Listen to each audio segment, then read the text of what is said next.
put out your porch light, draw your curtains tight, and get ready for another night of Kentucky Deceased.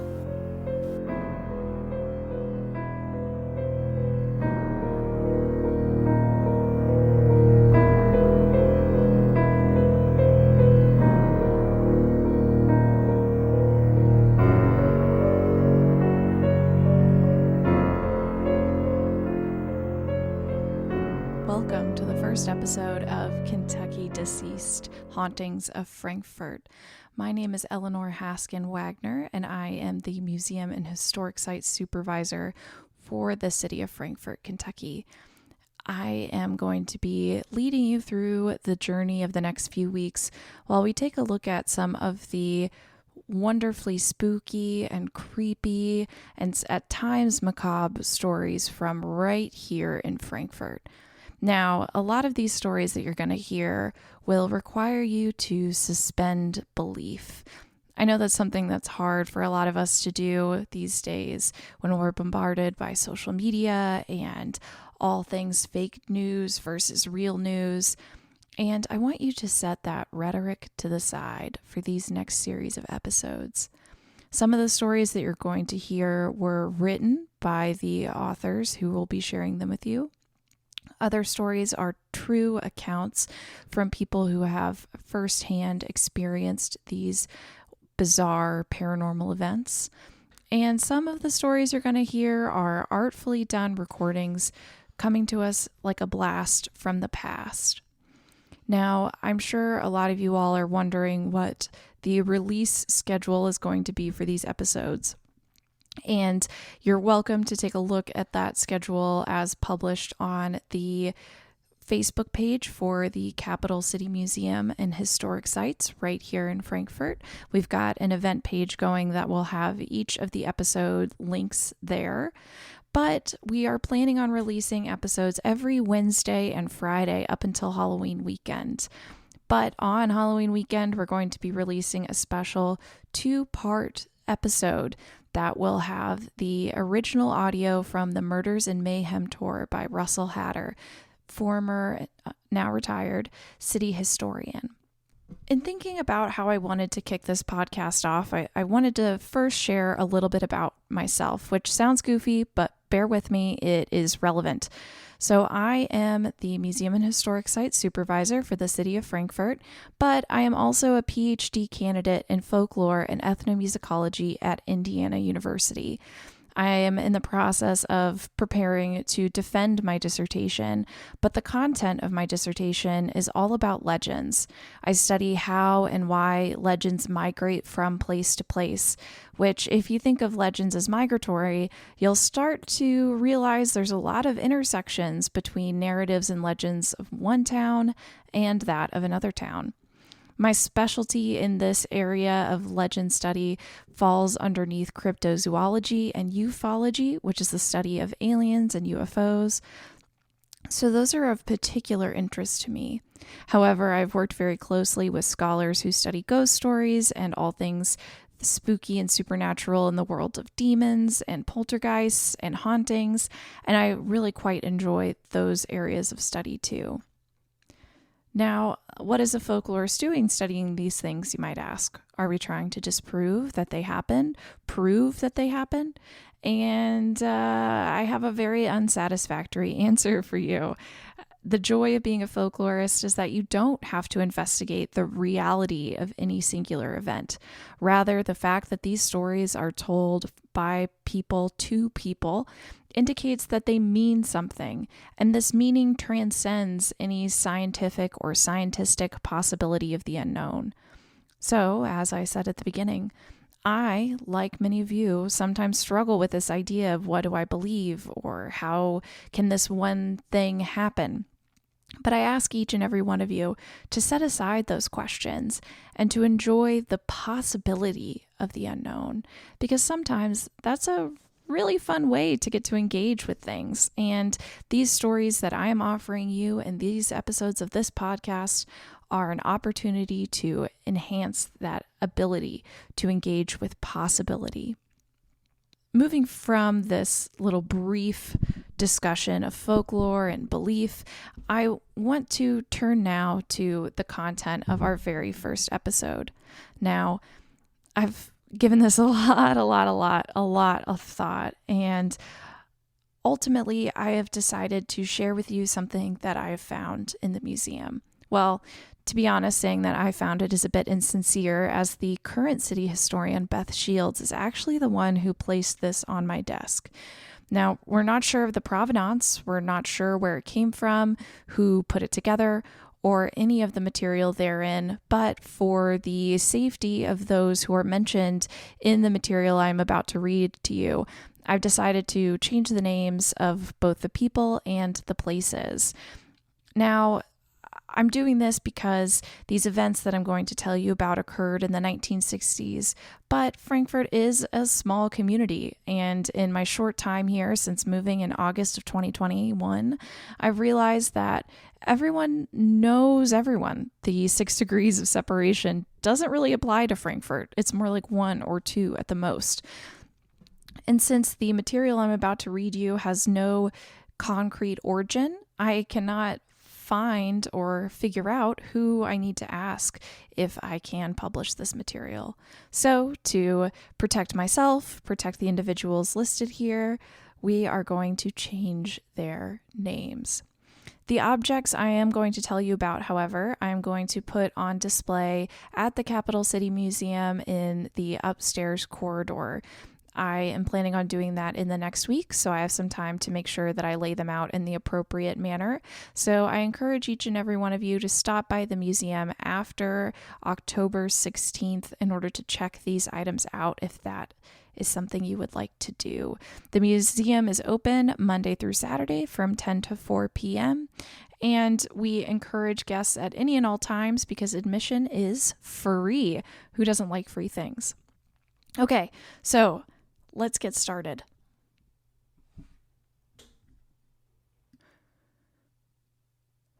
For those of you who are familiar with the paranormal, the term Ouija board is probably something you have heard a time or 2 or 6 or 8 or 10.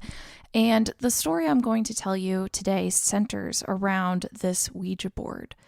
For those of you who have not heard of it before, Ouija boards are a commodified or material version of a historically important item called a talking board or a spirit board.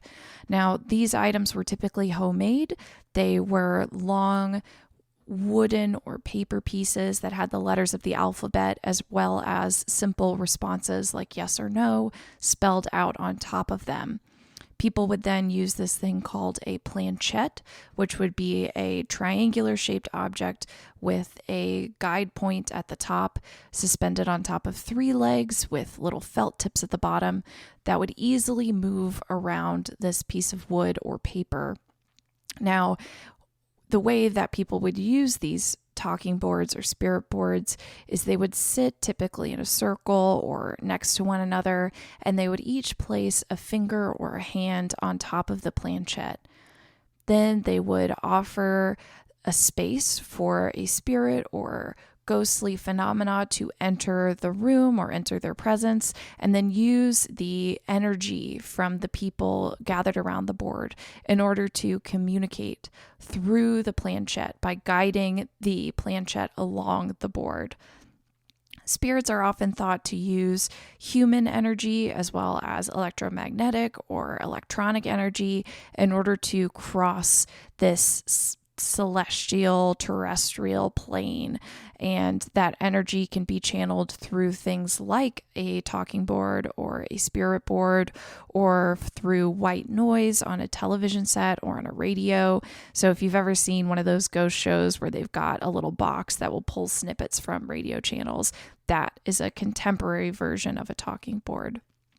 But talking boards have existed for existed for hundreds of years, but a Ouija board, as we have come to know it today, really became solidified in the late 19th century.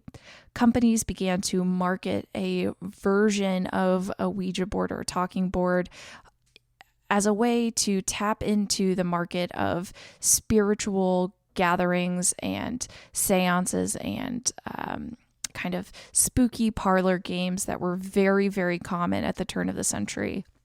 Well, I have in front of me here something that came out of this mysterious file at the museum, and it has on the front Kennard Novelty Company, manufacturers of the Ouija Boards and other novelties at 212 Illinois Street, Chicago, Illinois.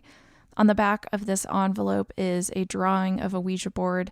Underneath it, it says, "The latest parlor amusement will answer questions on politics, everyday topics, or love affairs." Inside of this envelope is a form of advertisement for the Ouija board. I will read a portion of it now.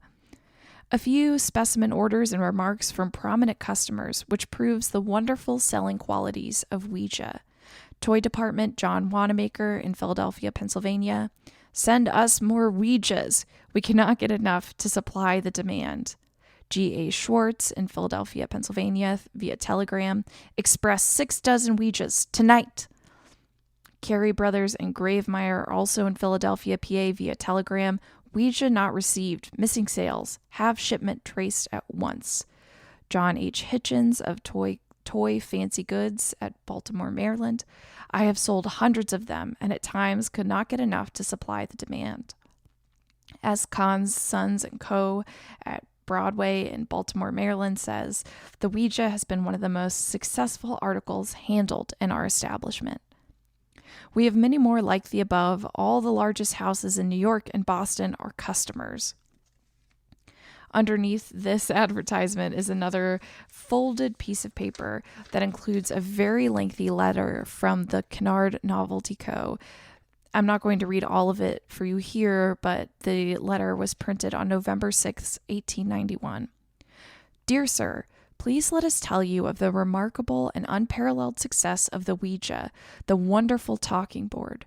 Wherever introduced in the Southeast by principal jobbers and retailers, the sales have been beyond our most sanguine expectations. Were we to tell you all our actual sales during the recent warm months, when persons are not supposed to sit in their parlors playing any game, you would scarcely credit them. There is certain fascination in trying to solve the mystery which sells the board.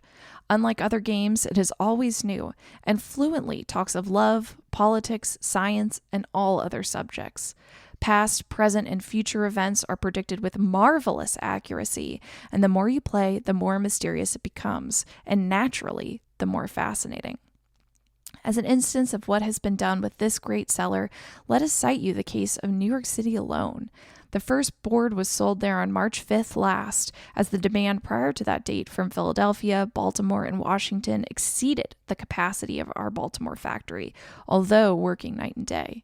From that date to October 1st, which includes all the warm months, the sales in New York were over 32,000 boards. We are prepared to prove this statement. Caution.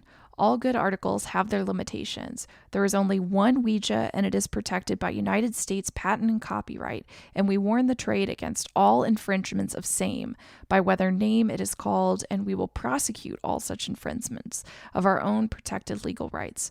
Our success is due to a secret which has never been discovered. As made apparent in this letter discovered in this file, the Ouija board was very much a hot topic at the turn of the century. It was a desirable item to have in any one home for the degree to which it allowed people to commune with the unknown, the spiritual, the deceased, and to learn the possibilities of love, of past, present, and future, and to try and connect with this otherworldly plane. Oftentimes, people would cite being in contact with friends who have long since passed, family members, grandparents, people who are more like guardian spirits, and they would engage in conversations days and days and days, nights and nights and nights, talking to these same individuals over and over and over. Ouija board users frequently cite being able to stay in reliable contact with one or two consistent spirits who serve almost as guides through the spiritual unknown. However, as the 1900s creeped into the plane of our existence and seances and parlor games began to become less well liked, and the beginning of satanic panic really started to creep in around the middle of the 20th century, people began to distrust these spirit boards, Ouija boards as we have called them, and we began to see kind of this turning of the tide. An article found also in this file from Awake magazine says, "The Ouija board, harmless amusement or deadly threat? Hang on to your Ouija board, folks. The occult arts are rising again," declared a New York newspaper in 1967. From the gloomy haunts of the Manhattan mystics to the raunchy halls of the West Coast cultists, a psychic wave is swelling. Sales of Ouija boards tripled during the past year, the same source added. It is reported that for the first time, the Ouija boards have become the top seller among games, with sales of about 2 million sets in the United States. It has surpassed the game Monopoly for the first time in 32 years. So popular have they become that Time magazine commented, "The spirit world is fairly crackling with activity these days. Even the Harvard University Co-op sells out whenever it stocks them." Widely advertised, they are presented to the public as a way of increasing psychic powers. One advertisement declared, "Reach into the unknown, place your hands on it and ask a question. Concentrate and your question will be answered." The inventor of a better Ouija board claims it is so spellbinding that it will draw you and your friends into the inner world of amazing mysticism. Many of those who use the board claim they can even communicate with the other world. Even prominent people use it for this reason. Canada's former Prime Minister, Mackenzie King, a practicing spiritualist for 25 years, believed he had communicated with his mother, with Franklin D. Roosevelt, and even with his dog Pat after they had died. As Maclean's Magazine of Canada noted, to his real intimates he made no secret of these beliefs. Some of them even joined him many times in sessions with the Ouija board at Ottawa. Well, just what is the Ouija board? Is it merely an innocent amusement, or is it really a means of communicating with spirits in the other world? Its background. In the 1890s, a Baltimore manufacturer put on the market a device that was called the Ouija board. The name was derived from the French and German words for yes. While there are now several variations of the board, it is generally a rectangle about 2 feet by 18 inches and 1/4 of an inch thick. Its surface is polished smooth and contains the letters of the alphabet in 2 arcs. Below these are the 10 numerals in a straight line. At the upper left-hand corner is the word yes, and at the upper right-hand corner, the word no, with goodbye at the bottom. The most important part is the small heart-shaped indicator that sits on 3 pegs shod with felt. At the pointed end is a transparent disc pierced by a pin. This points to each letter to spell out the message. The first detailed account of a similar device comes from the 4th century Roman historian. He tells how a band of conspirators determined the name of an emperor's successor by suspending a ring from thread over a disc around which were printed the letters of the alphabet. The ring, it was claimed, pointed to the letters that spelled out the name of the emperor's successor. There have been other varieties of this pendulum-type indicator. They all bear a similarity to the Ouija board. One ESP game played today utilizes a pendulum instead of the heart-shaped indicator for pointing to the letters. Whose qualities are displayed? If these messages originate with God, his angels, or the spirits of dead persons whom God has taken to heaven with him, then we must expect them to reflect God's qualities. The Bible, God's word, says that God is love. It also tells us that God is a God, not of disorder, but of peace. Also, God declares that his name and purposes must be known by those who represent him. Hence, these godly qualities of love, order, and peace, as well as information regarding his name and purposes, should be highlighted in any communications for which God is responsible. But are these things highlighted through the Ouija board? Note just a few of the many thousands of examples that can help us determine the source of these messages.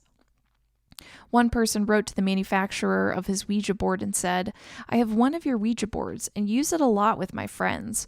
With mine, it gives very good answers early in the day and very dirty answers at night. It feels like someone's moving it."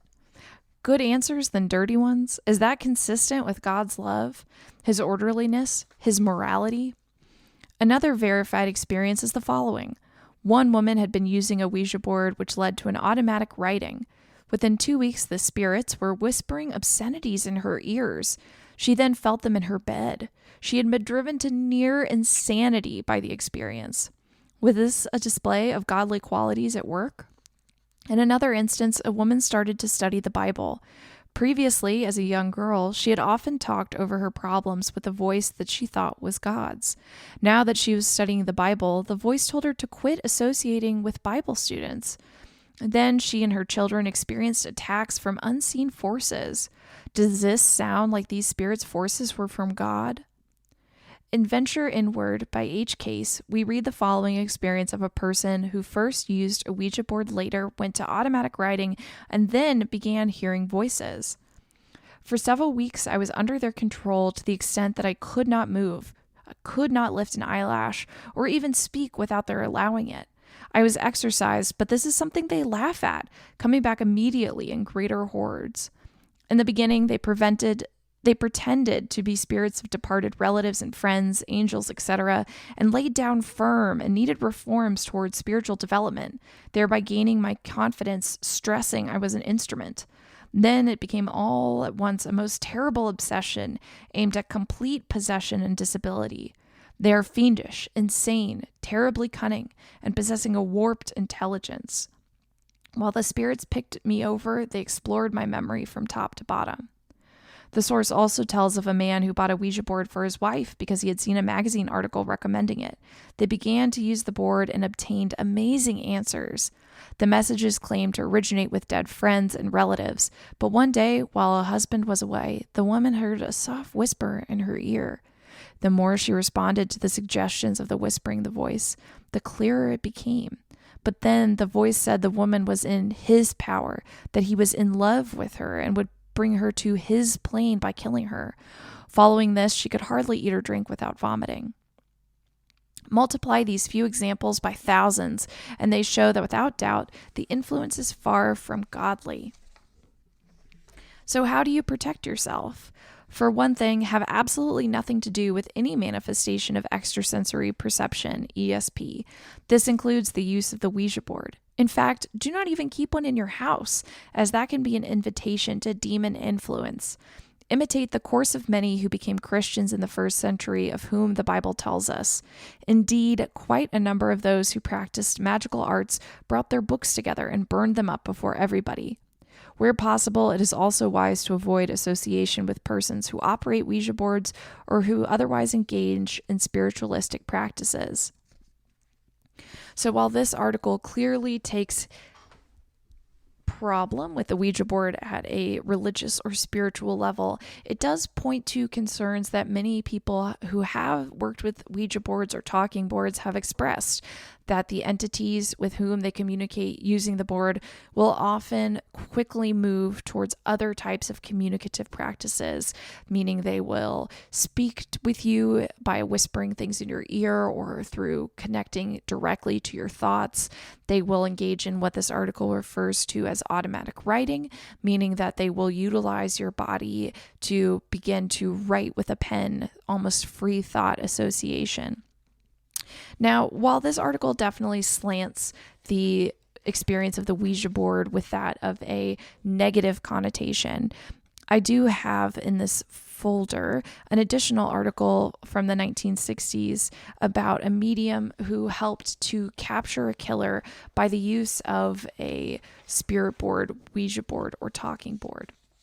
However, I bring this up, and I bring up these other articles about a Ouija board, not as an attempt to convince anyone to either use or not use a Ouija board, but rather to set the tone for the true story I want to share with you. And I have to admit, even talking about this story is giving me goosebumps, even though I am sitting currently alone. We're also immersed in this true crime podcast lifestyle. And obviously, I've been talking about the Ouija boards, solving murders. So I want to say to you that I do not know the resolution to the story I'm about to share with you. I can make some assumptions, I can make some guesses, but I can offer no real conclusion. Instead, I would be curious as to what you think the conclusion of this particular incident might be. And I really do invite your feedback into any type of potential end to this narrative. This story might feel a little disjointed because I am piecing it together from the information available to me in this mysterious discovery. And it begins with the article, "Probe Death of Lad Found in Woods with Rope Tied to His Neck." The article was published in the late 1950s. Frankfurt police last night were investigating the death of 15-year-old Benjamin Anderson, who was found yesterday afternoon in the woods near his home. Chief Baldwin of Frankfurt Police said the death was apparently accidental. Missing since Monday afternoon when he apparently left his home to pick up his equipment at Frankfurt High School, where he was a star fullback, Anderson was found in the wooded area 150 feet east of East Main Street and 350 feet south of Versailles Road. A rope was found around his neck, and another strand was tied to a nearby tree. He was pronounced dead at the scene by Dr. Crittenden, coroner's pathologist. His parents, Mr. and Mrs. Anderson, reported their son missing Monday night. Chief Baldwin organized a search party, including auxiliary policemen and members of the Frankfurt football squad. Jeremy Lyons found the body. Now, while this article seems relatively harmless enough, while albeit a little distressing about the content, the thing that really began to pique my interest were a series of papers that were stapled together found underneath this article. At first, I didn't quite know what to make of them. They have some location information at the top and dates on the upper right-hand corner, but that's really the only thing that apparently made sense. They seem to be a sort of interview style. So they have someone asking a question and then someone answering the question. And it was only on the fourth bundle of these pages that I really began to realize that these were not your typical interviews, that it was someone writing down notes from a spirit board session. So I'm going to read you these, and I'm going to be reading both the question as well as the answer. There are some that I still can't quite discern exactly what the writing indicates, but I'm going to do my best. So if you hear me pause or fumble, please know I've just kind of reached one of those points. November 10th, 1965. Do you know Reverend Egert of Frankfort, Kentucky? Yes. What can you tell us about Egert? Blind. Can you tell us anything else? Yes. What else? Minister. Minister. Does Egert possess any unusual powers? Yes. What are some of these powers? Goodness. Where does his power come from? God. Do you know me? Yes. Will we learn something beneficial from Mr. Frankfurt? Yes. What will we find out? MUGF. What will we find out? MUFU. Are you trying to spell murder? Yes. Murder of whom? Bobby Peterson. Who is Bobby Peterson? Someone we know? No. Why shall we find this out? ODAKWIUJDMQXUCJAMOFWGQSUB. Who is Bobby Peterson? Planchette flies off board. Are you trying to tell us you don't know? Yes. Will we come into contact with Bobby Peterson? UAIWE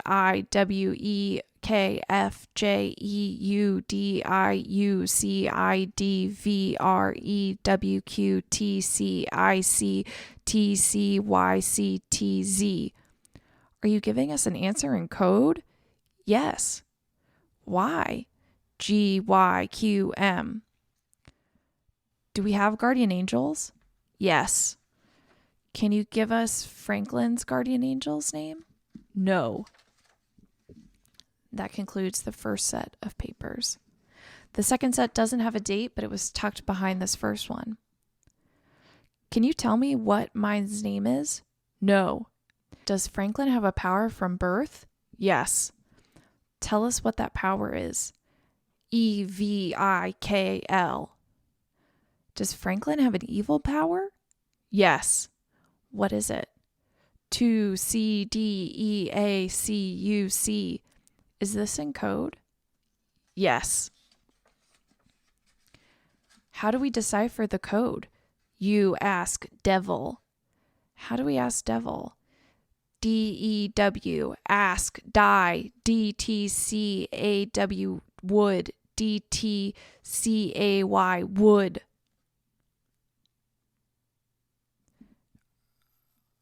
Are you trying to spell K-wood? Nothing.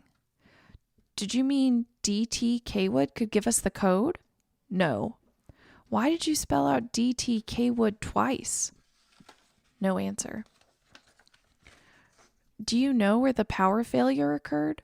Yes. What state did it occur? Northeast. Do you know the cause? Yes. GYHTB. And that concludes the second bundle of papers. So there are a few things I want to tease out from this before moving on. The first is the series of letters that seem to come about through the communication with this spirit board. While this seems nonsensical, it is actually a pretty common trope that people who have encounters or use of spirit boards report seeing on occasion.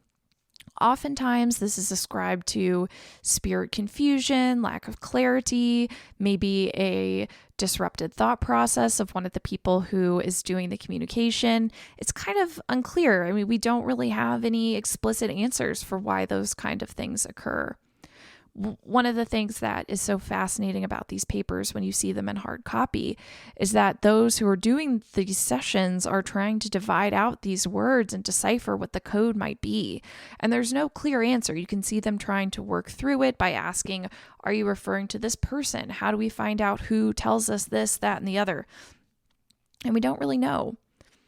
So the next bundle of paper is from 13 days later on November 23rd. It's written in a different colored ink, but the same handwriting. Is all our guardian spirits here? Is Eldon Stevens here? Yes. Is T. Davis here? Yes. Is Benjamin Petrie here? Yes. Is Father Riley here? Yes. State your name, then say what you will. Ben. Do you mean Benjamin Perry? Yes. What do you have to tell me? You stay home. Go, YCE. You are in grave da. Do you mean grave danger? Yes. Why? You are going to suffer tooth pain. Why am I going to suffer? You pick your death in your dreams and you saved your life. Benjamin, will you let Sam talk to you through the Ouija? Yes. How could I save my life through a dream? Ask your husband. Are we in danger? Yes. Mine? No. Dave? No. Aaron's? Yes. Why? ACARDANGER. Who? ADAYAFTERTANKSGIVING. A day after Thanksgiving. Where? Ask better, yet, and death. Have you been talking to Sam? No. Who was? A demon. Is Aaron in danger? No. Why can't Sam communicate? You don't belong here. Is Sam still going to have that dream? No. Why not? Because he becomes evil. How? I don't want to talk to Sam. Do you know about it? Yes. Do you know who has it? Yes. Tell us. E-A-H. Tell us who has it. A group. A group of what? Of boys. Give us the name of the ringleader. Green. Is that his last name? Yes. First name Johnny? No. What is his first name? Bobby. Bobby Green? Yes. Does he have a middle name? No. Does he live in Frankfurt? Yes. Is or was he a member of the Gemstone Band? Yes. Is he a member now? No. What instrument did he play? G-U. Guitar? Yes. How old is he? 15. Does he still have it? No. Did he sell it? Yes. Who to? To a store? Yes. To what store? F-I-C-L-E-S. Do you mean Fincore's? No. H-U-S. House of Guitar? Yes. How much money? 28. Do you know the original cost? 305. Because God does not want. What is being used for now? 2Y. Who is playing with it?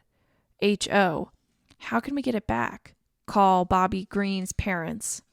Will they help us? Yes. What is his father's name? Ted. What street? Grandview Drive. Should we call there now? No. Give us the phone number. 223-2505. And that concludes this bundle of paper. This is from the same date, and admittedly, it could be before the session that I just read. I am uncertain. It's hard to kind of decide really what order they go in, as they're dated the same, they've got the same year, but they're written in different ink colors. Well, to be honest, one is ink and one is pencil. But here's the second one. Father Riley, are you with us? Yes. Are you aware of Charlie? Yes. Is Charlie a morally virtuous man? No. Has he had any affairs? Yes. How many has he had? 12. Can you give us any of their names? Yes. Please give us the initials. RG. Is there anything you want to tell us about Charlie? No.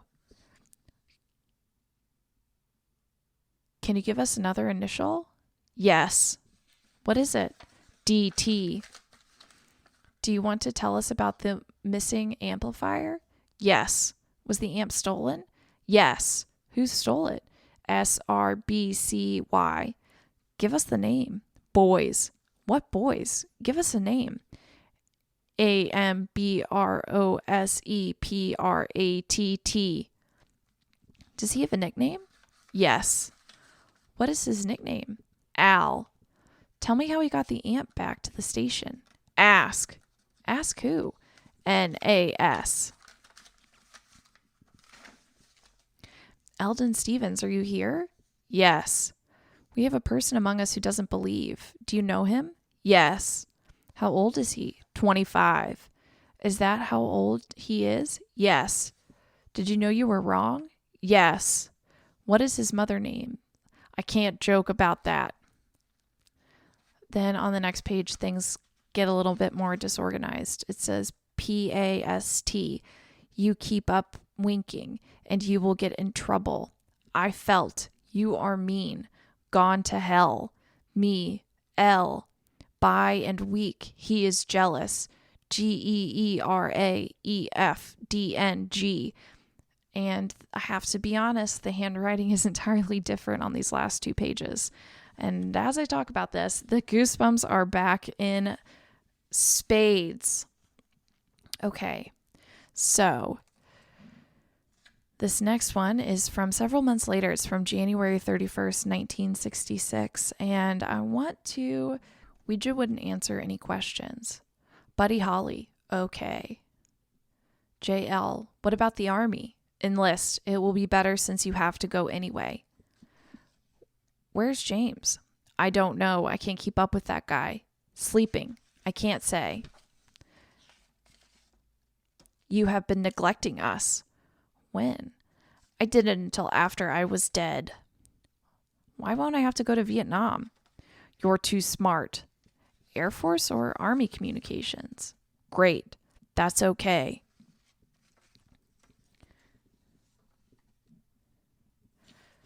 The last bundle of papers is undated, and it is the one that I don't even like holding it.